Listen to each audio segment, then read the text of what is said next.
Weekly Talk number 7. Happy belated International Women's Day. Sorry that I didn't post this before last night, but I was coming back from a trip to Indiana to teach some seminars. It was a good coincidence that last week, by the end of the week, I got a request from one of Steve Young's, one of my black belts in Oklahoma, a student, Haas, that asked me to talk about why, or the benefits of women training in Brazilian Jiu-Jitsu. I will have a podcast, the Fighting Podcast episode with the girls with grips, Caitlin and Missy, next week. And we will expand more on that, and they're doing a great job. Just a quick disclaimer for all the feminists, don't take this the wrong way, because I'm a feminist myself, as I'm surrounded by women in my life. My father passed away back in 2004, and I have only women in my inner closest family circle. Even my dogs are females. And so calm down, because I don't want to come across like making less of any women's abilities and capabilities, but I will talk here more in a biological, about biological facts, just like most women naturally, body-wise, tend to be weaker than many men, not all men, but many men.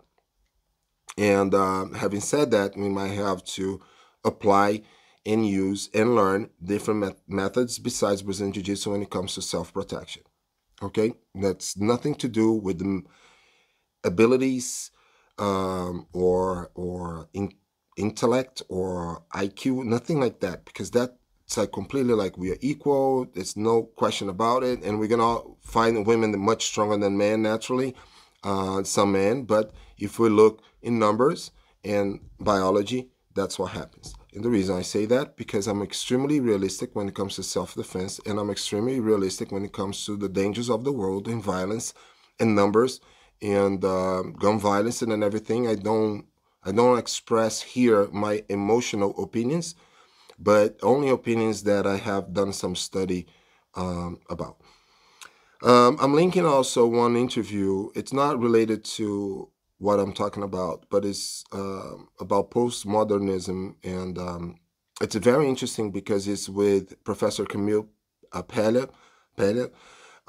She is one, I would say, old school feminist, just to make it short, and I really like her points of view, and when it comes to the LGBT community, and also when it comes to feminism, because she's very realistic and she has done wonders for women's rights.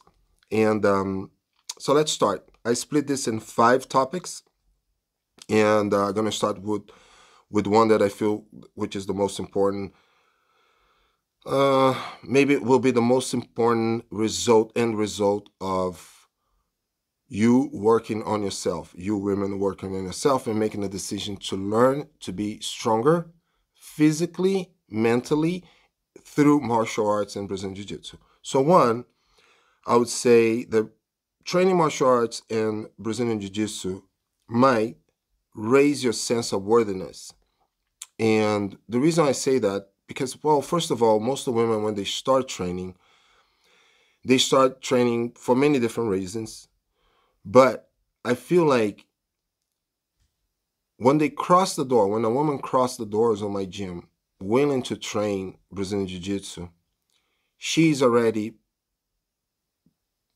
probably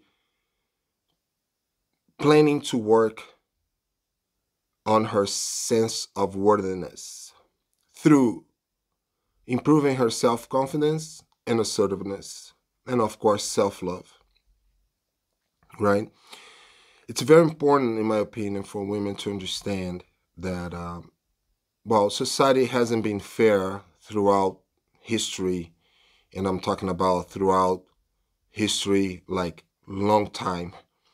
You know, we can go back as far as you want to see how men, probably because men tends to score and lower in the personality trait called agreeableness, and you guys can look more into that. That's something that I've been reading a lot more.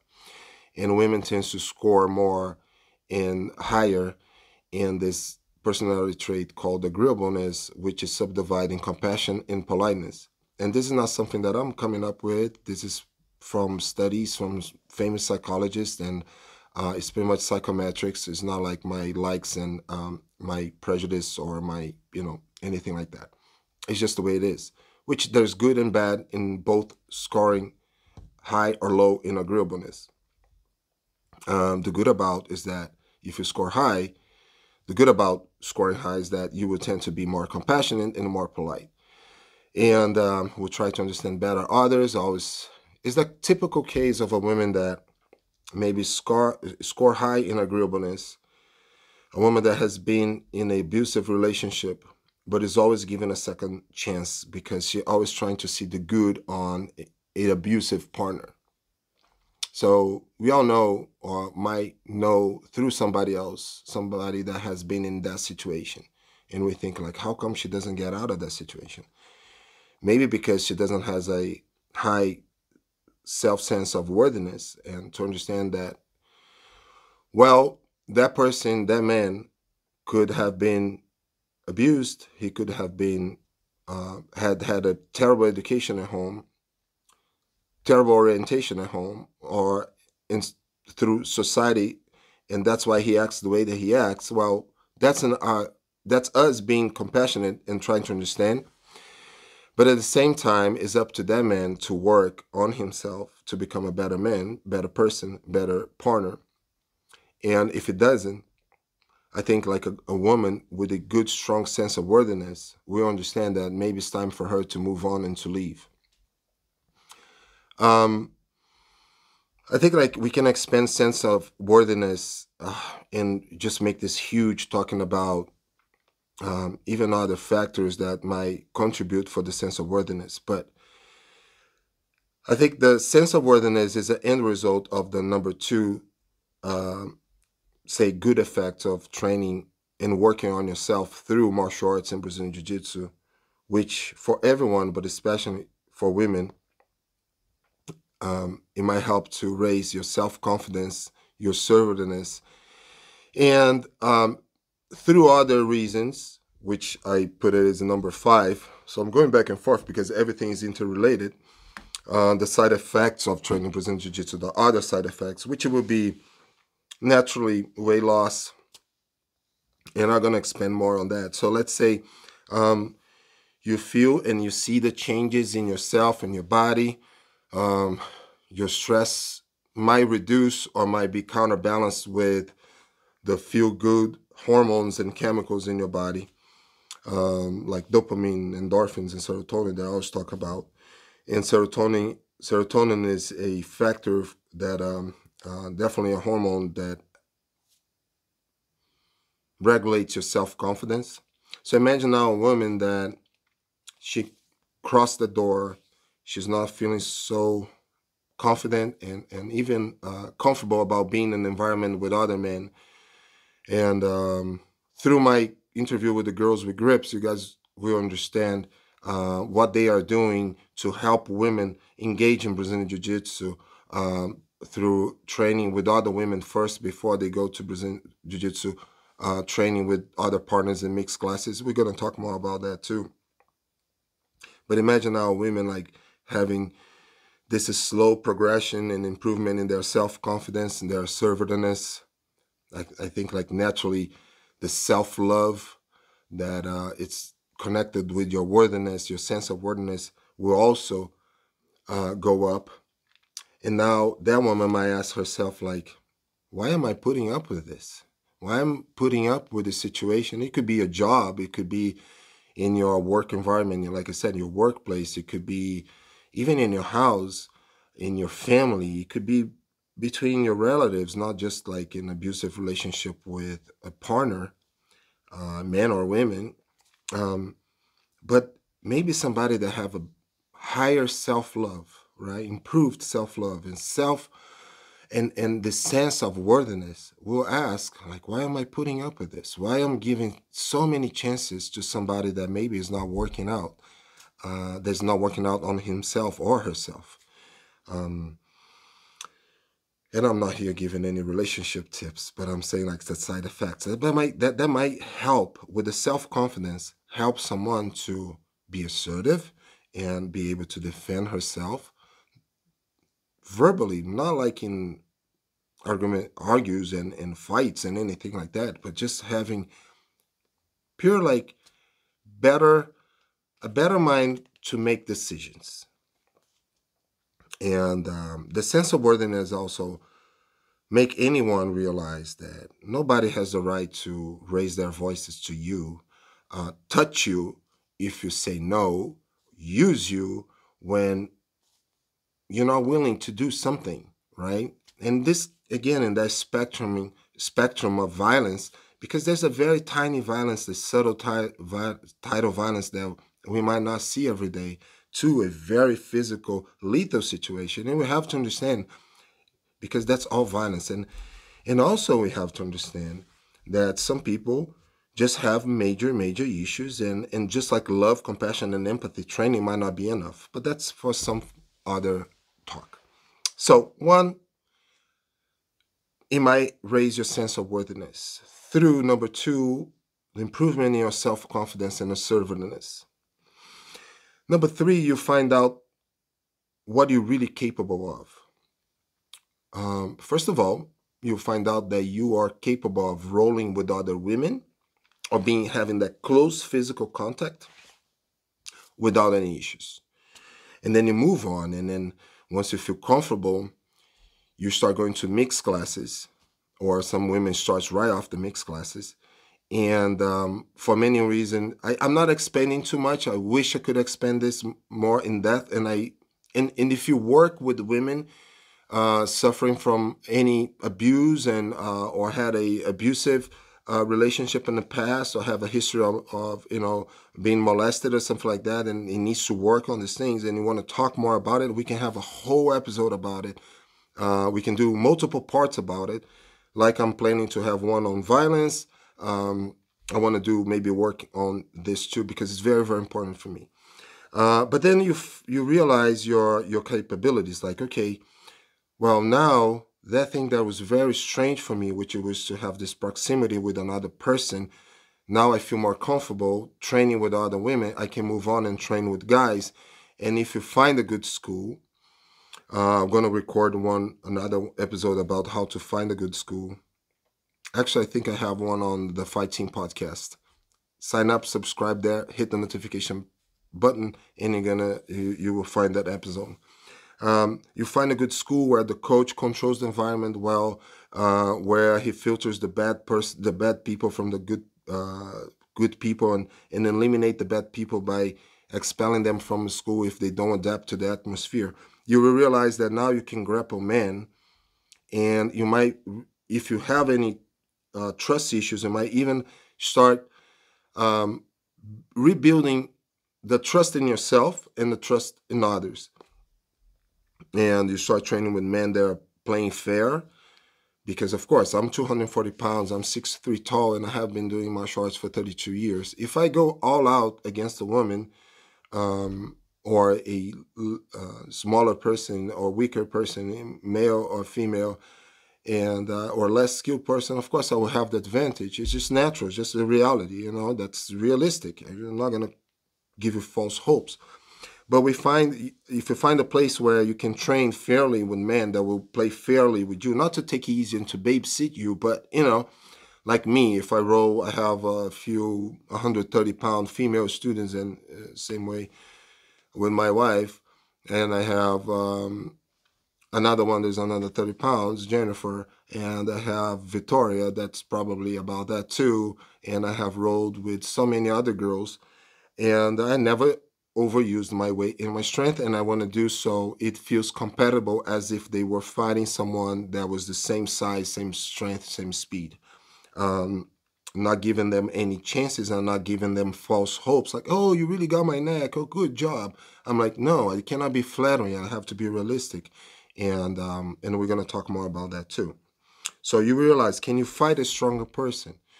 So to fight a stronger person, you need to make sure that you improve your techniques, and you become very technical, and you know strategy, and you know all the small details, and you get more refined. And then you're going to realize, well, if I can fight men here that are skilled when I go outside and somebody tries to attack me and I'm doing a realistic training with a coach that is realistic as well, oh, that's good. I'll be able to defend myself, or I will do a better job defending myself. But that might not be enough. So that's my sub item here, which is, what else do you need? What extra tools you might need? You might realize, like, it's awesome to know Brazilian Jiu-Jitsu. It's very, very important to know Brazilian Jiu-Jitsu or any other martial arts that are realistic. It could be even Krav Maga, Muay Thai, any other thing. But the bit about Brazilian Jiu-Jitsu and being able to roll every day and grapple every day, it's because in a raping situation, a man will be grabbing and grappling you. And if you feel comfortable, not okay, I'm saying comfortable, like if you feel you can be calm under stress, a very stressful situation, and maybe your stress response not going to be so skyrocketed to the point that you're not going to be able to act. But if you train every day on your back and playing a guard game, if somebody's trying to grapple you and grab you to rape you, you will have way better tools to fight that. Somebody grabs your hair, somebody grabs your clothing, and etc. But there are many other things. Now let's be realistic. A much stronger person, a much more powerful person that might not even be skilled, you might need to bring something extra to the fight. And that could be a pepper spray, non-lethal weapon that buy you time. And if you get your time, you will have the option to maybe run away or use or find another tool. And or you might need a lethal option, which it could be a blade or a firearm. And I will debunk right away one big argumentation that I always hear is like, oh, but if I have a knife or a weapon, it can be used against me. It can only be used against you if you are untrained. If you are trained, still there's a much smaller percentage, but if you find a good school that teach you, that have a good combative self-defense, a reality martial arts program, even a good Krav Maga, I'm saying even Krav Maga, not saying anything bad about Krav Maga, I'm saying like legit Krav Maga, because also, again, I'm putting Brazilian Jiu-Jitsu the same way, okay? Brazilian Jiu-Jitsu is not the only answer. We need to understand that. I think like you need to know how to block punches. You need to know how to throw elbows. You need to know how to clinch. You need to know more stuff than Brazilian Jiu-Jitsu. But Krav Maga, also you need to know good groundwork. And as long as you find a good Krav Maga or a good self-defense program, it doesn't need to be Krav, any other martial arts that's really effective and well-rounded and not so commercial, because they have to really like Brazilian Jiu-Jitsu the same way. Calm down, guys, calm down. Brazilian Jiu-Jitsu same way. You will see that you will be well-rounded enough to feel comfortable in those stressful situations. So let's put it this way. If you're learning Brazilian Jiu-Jitsu and you're learning to defend yourself, you will need some extras. And what those extras could be, it could be some striking training. So maybe your school offers Muay Thai, get the Muay Thai training as well. Maybe your school offers Krav Maga, do Krav Maga as well. Maybe your school offers combatives and includes blades, do that as well. Then you're really building a really strong martial arts overall understanding that will protect you. Same thing if you join a Muay Thai school. If you're just doing Muay Thai, I'm really big, right? And I'm say if I was a bad person, which I'm not, if I was a bad person, now I'm fighting a smaller girl, and the girl is really good in Muay Thai, but I managed to just cover, and I know a little bit for sure, and just like overwhelm, grapple, grab, toss, things change, and we need to be realistic, okay? Same thing, you're learning Krav Maga, and this place say don't do as much groundwork. Well, you will need some extra to add to all the tools that they teach, the clinching, which is really good, it's extremely effective. But you need to feel comfortable, not just rehearsing moves, but I believe you need to be comfortable grappling dudes, grappling girls, trying against different bodies, different styles, and etc. The live training and of course, safe training as well. So that's what I'm saying, like, even, but I'm even talking about even Brazilian Jiu-Jitsu. If you go to a place that never teaches a judo move or never teaches a wrestling move and is still teaching jiu-jitsu, I'm sorry, but that's not a very complete training place. You need to know how to throw people as well, because you might be fighting somebody smaller than you, or your height, or a little bit higher. You can have a small disparity of weight and a small disparity of force, even though it's a woman versus a man. So you might be able to hit a toss. You might be able to hit a takedown. You might be able to control and create a space. And also understanding that the eye gouging it's helpful, and the ear ripping is helpful, the biting is helpful when you put together with everything else, right?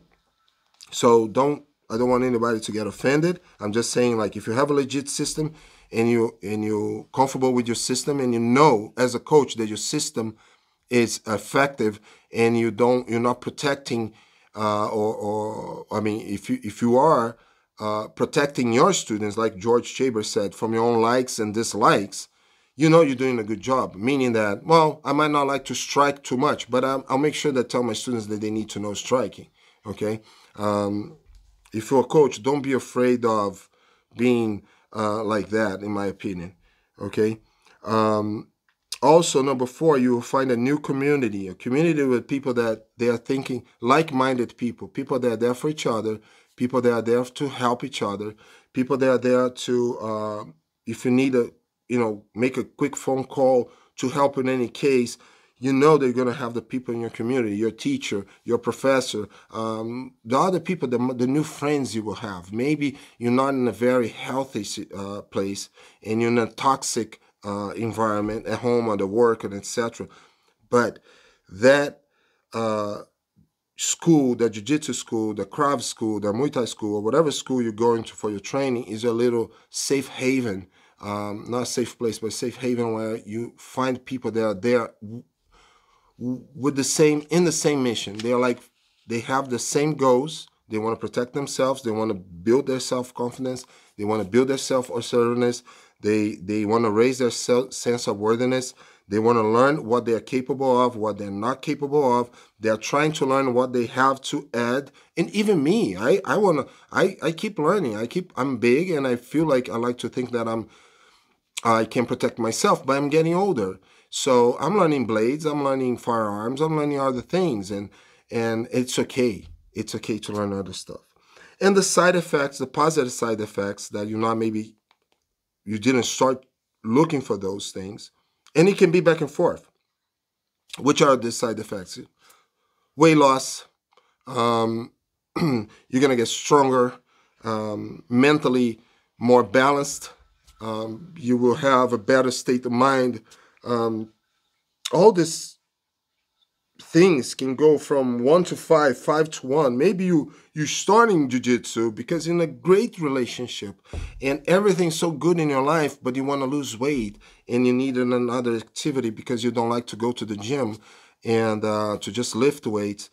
But life is great and everything. And all you started because you wanted it to get stronger, release your stress, and lose weight. But your collateral will be, well, regardless, your sense of worthiness is going to be going up. Your self-confidence will go up.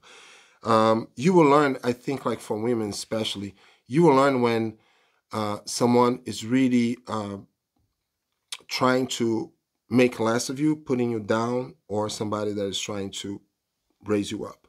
So somebody's trying to lift your spirit. It could be, I think, like, again, repeating what I said before in another talk, it's quoting again from this other host, when he mentioned this quote, like, the sun doesn't measure its light by the shadow it casts. So you won't need those validations all the time from anyone to work on yourself, to do what is best for yourself. But you will know, like, when you say go down the stairs and you're ready to go out with your partner and he looks at you like, oh, you look fat on this. Why you put that makeup? Or you look like this, you look like that. I'm like, your confidence is going up. And you will realize that his confidence is down, because he needs to make less of you so he can feel better and safer and less threatened by now a new you. Now, some guys, you will come down through the stairs, not going to say anything, an excuse, because some men, they think, but they don't say. And there's an advice to all men: say it. Say it every time and find a legit thing to say about your partner when you see her coming down the stairs. And beauty is not just outside, it comes from inside. I believe that any man or women, but especially women, working on herself, not being afraid of confronting the world, confronting the injustice in your workplace, confronting injustice anywhere, it's a very sexy thing. A woman that has that confidence is not to be arrogant, is not to be, have an attitude. It's just to have the confidence to fight because you know how much you're worth it. And like I said before, many women scores lower actually scores higher in agreeableness. And agreeableness also is the trait that, people that score higher agreeableness tend to avoid confrontations. And sometimes it's important to grow claws and teeth and to be a little confrontational. And it might not be your nature, but again, I feel like if you women know your sense of worthiness, you will grow some of, your claws and your teeth to fight for yourself because you're worth it. And if the other person doesn't understand that, it's time to, work on that relationship. And because, again, it's all about being happy. It's all about having peace in life. And everything starts from within. We cannot ask the world to change if we don't change. And I believe in empowering women. I believe in strengthening women. I believe in creating a society where the women are strong and capable of fighting for themselves and not being oppressed by anybody. And so training martial arts is one great way. It's not to fight for. It's not a fight between genders. It's just we all need that. Men needs that. Women needs that. And when I said that we have to be realistic, it's because through training you're gonna see what you really capable of. Instead of just watching some videos or hearing somebody trying to sell a program saying like, "Oh, you will be able to defend against anyone." Let's be truthful. Again, you just look at weightlifting tournaments where most records are higher than most women's records. It doesn't make men better than women. It's just like biology. We have to praise the women that takes the first places because they work hard and etc. And but within their groups, right? So women can be so much better than men in so many things, especially like social and human things. Men can be great on these things, and we all add to each other in the society. There's no better and worse. We just need to make sure that women understand how powerful they can be without arrogance, and men has to understand the same thing about themselves, and also to always understand that we wouldn't be here if it wasn't for all of you moms around the world. And of course, there'll be not so many good moms, and we're gonna have amazing moms, and that's just in everything we have. But we still, we love you. And again, every day is a day. And if you feel that if you've never done jiu-jitsu, never done any martial arts, and you need to work on yourself and you don't know where to start, maybe try to look in any martial arts training, work on yourself, learn how much you need to love yourself. Martial arts can help you out a lot with that. Being assertive, confident, loving yourself, because if you have all of that, you're not going to take crap from anyone. Have a great week ahead. I hope that was a good insight, and I might be wrong, but I think it's a pretty good recipe. Bring me more ideas.